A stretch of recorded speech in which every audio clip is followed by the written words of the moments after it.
Jesse, what the f are you doing now? And what is up with that hair? Oh, I copied it.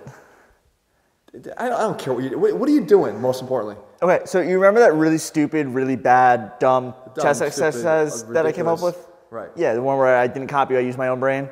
You mean the one that has 17 concussions? 18, but yes, that one. Right. I made it better. You made that piece of shit better. As a matter of fact, yes, I did. Okay, so you remember how the problem was I'm standing here and then I turned into it, right? Right. That was bad. Worthless. Worthless. Figured it out. I got to stand out here and then turn. Just watch. Adduction. Yeah. Isometric.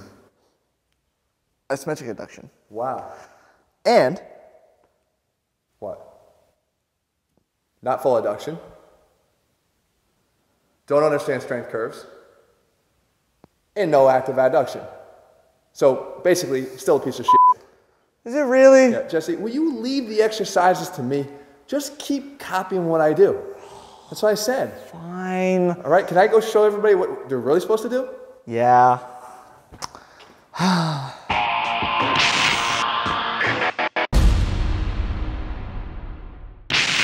What's up, guys? Jeff Cavalier, ATHLEAN-X.com. Jesse. Okay, this is for more than just Jesse. We have to fix Jesse, but we have to fix anybody that has been using any of those variations of a chest fly, because there's some fundamental things that are wrong here, and I want to make sure I cover them so we do make this worthwhile and educational. And most of all, I want to show you what to do instead if this was your original intent. So originally, Jesse said he came up with this idea where he would actually do this. He would keep this cable here, and then he would isometrically contract his chest and then turn into it for this really intense contraction. And I went on to correct him and say that, Jesse, this is probably the dumbest exercise you've ever come up with, because I said, you're actually using no chest here. Basically, this line here of this cable is parallel to your arm, meaning that there's really no force being directed onto your chest. So by you spinning like a top here, you're doing nothing for your chest. So Jesse said, I got it. I watched enough of Jeff's videos. I know how to copy what he does. I know how to make my own stuff up. I'm going to do something different. I'm going to make it better, because I watched your video and I understand that it has to be perpendicular. So I can do that. Jeff, watch. I learned how to spell perpendicular, and I know what it means. And it means that this line now has to be forming a right angle to the arm. So when I go here, now if I spin like that, look, now I've got adduction. And look, now I've got tension on my chest, because I started with tension and now I finished with tension. And I obviously, as you saw, proceeded to tell Jesse he still doesn't know what the hell he's talking about. And this is why, once again, first of all, we don't have, in this position here, we don't have full horizontal adduction of the chest. Not at all. What we've done was we brought ourselves back up to the point where our arms are straight out in front of our body. But we're certainly capable of bringing the arm much more across the body to engage the chest much more and to create that much more of a full chest contraction. So there's strike one. Second thing, we know that we still don't have active adduction at the shoulder affecting the chest, because all we're doing is once again spinning like a top while we're holding this one isometric contraction. So that's strike two. The third thing, kind of where this whole damn thing falls apart, is if I have my arm in this position to start the exercise, and I'm claiming that it's going to be such a great exercise for getting a peak chest contraction, I've just completely thrown all reason out with that, because the weight that we're using to do this exercise is going to be determined by our strength in the weakest position of the exercise, meaning that if I have to be out here to start the exercise and hold it, yes, by the time I get to the peak contraction of the chest, I'm able to handle a lot more here. I'm able to handle a lot more because I had to start with a super light weight in order to be able to start the exercise in the first place. I'll show you why. If I were to put 10 plates here, I can't even get it off the stack. But I could hold it out here because I'm a lot stronger in that peak contracted position. But I'm dictating that the weight that I have to use is light because I have to start from here. So it's completely flawed based on that. What we can do instead is we can actually take advantage of a better knowledge of where we're strong and where we're weak, and have a better exercise in the process. So let me show you what that's going to look like.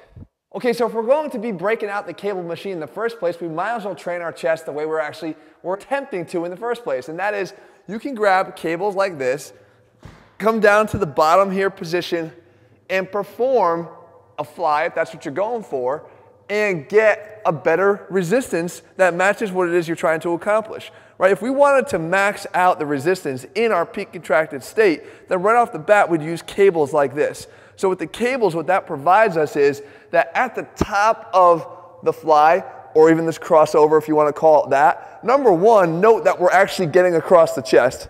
Number two, note that we still have peak contraction here and peak tension coinciding and overlapping, because the cables allow us to still have tension at the top that maybe dumbbells would not, and certainly that other exercise minimized. So here, we've got that. Now, we can take advantage of the eccentric here by actually now allowing ourselves to go down and resist and resist and resist. And if you want to, you can hold the isometric here down in that position if you were trying to strengthen that. Because remember, the goal of the isometric training is to take advantage of the fact that you're stronger isometrically than you are concentrically. So you want to take advantage of heavier loads. And even if the good thing about this variation, you guys know I'm not a big fan of the fly, is I have a safe bottom here. Okay, I'm not going to overstretch my shoulders and jeopardize the health of my shoulders in this position. But if we wanted to do that, we could. But then we have the benefit of saying, look, in the hardest position here, I'm not limited to my strength. That means I can use heavier weights because all I have to do is just shorten that moment arm by bringing my hands in. And now I get the benefits of the full adduction by going up and across. So now I'm up and across. I've got a heavier weight matching my ability to hold heavier weights here in a peak contracted state. And then I still have the eccentric overload here. I have the optional isometric hold at the bottom. If that's what you were going for and trying to include that, that's fine.